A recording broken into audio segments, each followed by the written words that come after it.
श्री शिवाय नमस्तुभ्यम हर हर महादेव। देखिए दोस्तों, कल दिनांक 24 दिसंबर को रविवार के दिन विशेषकर प्रदोष की तिथि पड़ रही है और प्रदोष की तिथि हमारे महादेव को समर्पित होती है। देखिए, आज की इस वीडियो में हम पूज्य गुरु जी द्वारा बताए गए 3 बहुत ही खास उपायों के बारे में जानेंगे। यह उपाय विशेषकर आपके व्यापार के लिए होंगे, आपकी जो भी मनोकामना है उसे परिपूर्ण करने के लिए होंगे, आपकी जो भी कार्य हैं उन्हें सफल बनाने के लिए होंगे।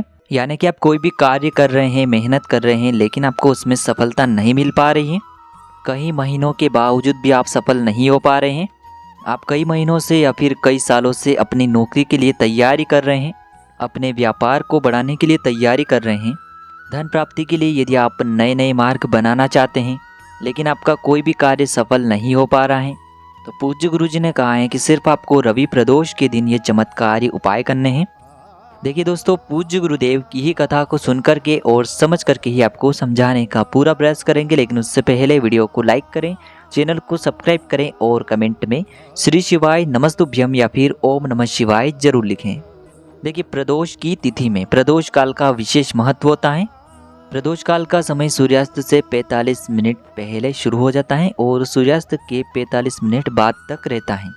पूज्य गुरु जी अपने शिव महापुराण की कथा में यह बात कई बार बता चुके हैं कि यदि हम प्रदोष काल के समय में कोई उपाय करते हैं तो यह महादेव को बहुत ही अधिक प्रिय लगता है, क्योंकि प्रदोष काल के समय में साक्षात महादेव शिवलिंग में विराजमान रहते हैं।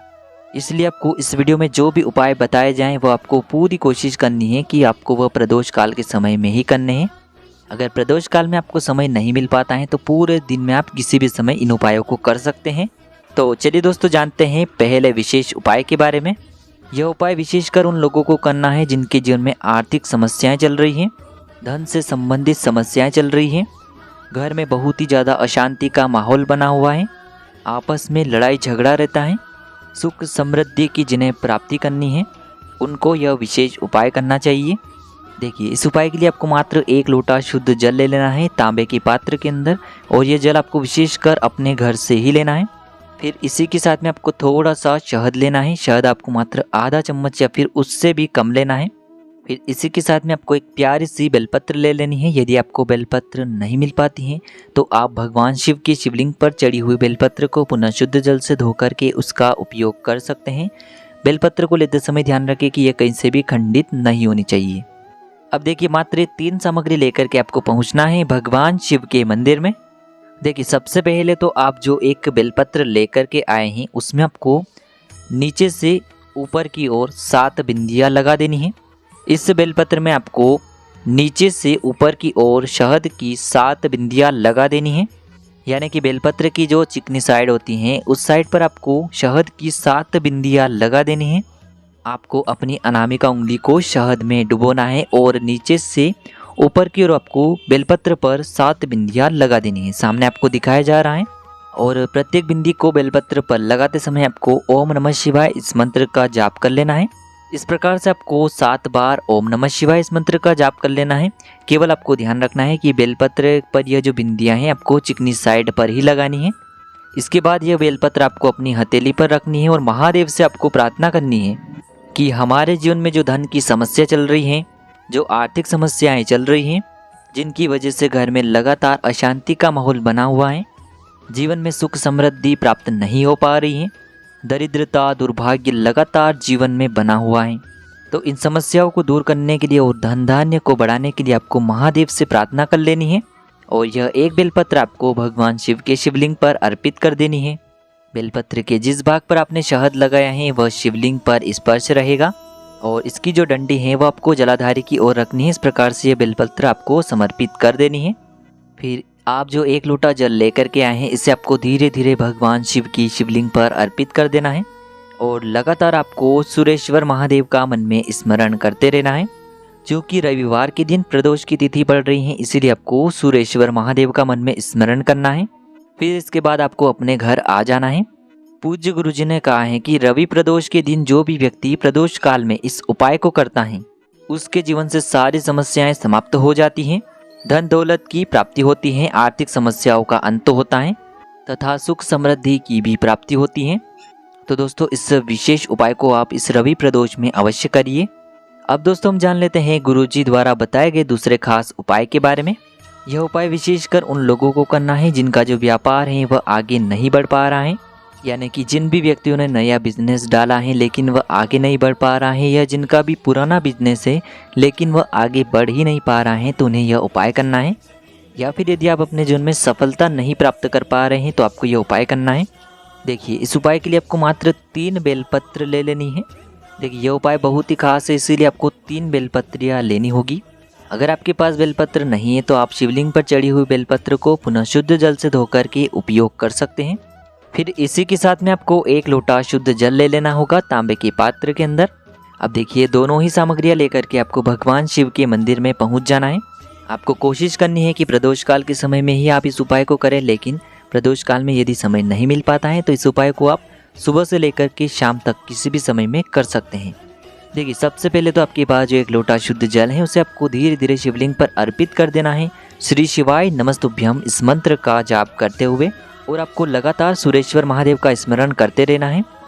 फिर आपको 3 बेलपत्र में से पहली बेलपत्र लेनी है और इसे आपको माता अशोक सुंदरी वाले स्थान पर अर्पित कर देनी है। सामने आपको वीडियो में दिखाया जा रहा है, इससे ही आपको ये पहली बेलपत्र अर्पित करनी है। बेलपत्र की चिकनी साइड का हिस्सा नीचे की तरफ रहेगा और इसकी जो पत्ती है वो आपको जलाधारी की ओर रखनी है और डंडी वाला भाग आपको शिवलिंग की तरफ रखना है। इस प्रकार से पहली बेलपत्र अर्पित कर देनी है। फिर आपको दूसरी बेलपत्र लेनी है और आपको महादेव की 5 कन्याओं का स्मरण कर लेना है। देखिए, 5 कन्याएं कौन कौन सी हैं? जया, विषहरा, शामली बारी, देव और दोतली, इन 5 का आपको स्मरण कर लेना है। और फिर ये जो दूसरी बेलपत्र है इसे आपको शिवलिंग पर अर्पित कर देनी है। शिवलिंग के ऊपर जो आप बेलपत्र समर्पित करेंगे उसकी डंडी आपको जलाधारी की ओर रखनी है और बेलपत्र की चिकनी साइड शिवलिंग में स्पर्श करेगी। तो इस प्रकार से आपको 2 बेलपत्र समर्पित कर देनी है। और जो तीसरी और अंतिम बेलपत्र है इसे आपको जलाधारी का जो अंतिम कोना होता है और जहाँ से जल नीचे बह कर के गिरता है वहाँ पर आपको अंतिम कोने पर इस तीसरी बेलपत्र को समर्पित करना है। देखिए, इस स्थान पर आपको ये जो बेलपत्र हैं रखनी नहीं है, केवल आपको टच करवाना है, स्पर्श करवानी है और आपको महादेव का स्मरण करना है। और इस बेलपत्र को आपको पुनः वहाँ से उठा करके किसी भी बेलपत्र के वृक्ष के वहाँ पर पहुँच जाना है और बेलपत्र के वृक्ष के नीचे जो भी कंकड़ हैं उसे आपको शंकर मान करके उसी पत्थर के ऊपर आपको ये बेलपत्र समर्पित कर देनी है। बेलपत्र की जो डंडी है वो पेड़ की तरफ रहेगी। इस प्रकार से ये तीसरी बेलपत्र समर्पित करनी है। 3 बेलपत्र को समर्पित करते समय आपको 3 बार अपनी मनोकामना को भी बोलना है। यदि आप अपने व्यापार को बढ़ाने के लिए यह उपाय कर रहे हैं तो उसकी आपको प्रार्थना कर लेनी है। पूज्य गुरु जी कहते हैं कि जो भी व्यक्ति इस उपाय को इस प्रकार से इस रवि प्रदोष के दिन करता है उसकी व्यापार में जो भी समस्या आ रही है वह सभी समाप्त होगी। अब जानते हैं गुरुजी द्वारा बताए गए तीसरे विशेष और चमत्कारी उपाय के बारे में। देखिए, इस उपाय के लिए मात्र आपको 1 लोटा शुद्ध जल ले लेना है। तांबे के पात्र के अंदर आपको जल लेना है। इसी के साथ में आपको 1 गुड़ का टुकड़ा लेना है, 1 बेलपत्र लेनी है, 1 शमी पत्र लेना है और 1 आपको हरा मूंग लेना है। अब देखिए, सबसे पहले तो आप जो ये चारों सामग्रियां लेकर के गए हैं इन्हें आपको उसी पात्र के अंदर डाल देनी है। आप चाहें तो अपने घर से भी ये सारी सामग्रियां उस पात्र के अंदर डाल सकते हैं या फिर शिव मंदिर जाकर भी सभी सामग्रियां डाल सकते हैं। अब यह 1 लोटे जल का मिश्रण आपको शिवलिंग पर धीरे धीरे अर्पित कर देना है और लगातार आपको सुरेश्वर महादेव का मन में स्मरण करते रहना है और आपको ओम नमः शिवाय इस मंत्र का जाप करते रहना है।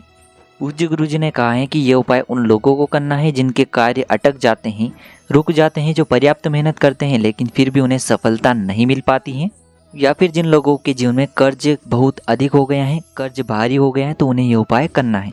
तो दोस्तों, इस प्रकार से आज की इस वीडियो में हमने आपको साल की अंतिम प्रदोष की तिथि पर किए जाने वाले 3 महा उपाय बताए हैं। जो भी आपके लिए उचित हैं उसे आप कर सकते हैं। श्री शिवाय नमस्तुभ्यम। हर हर महादेव।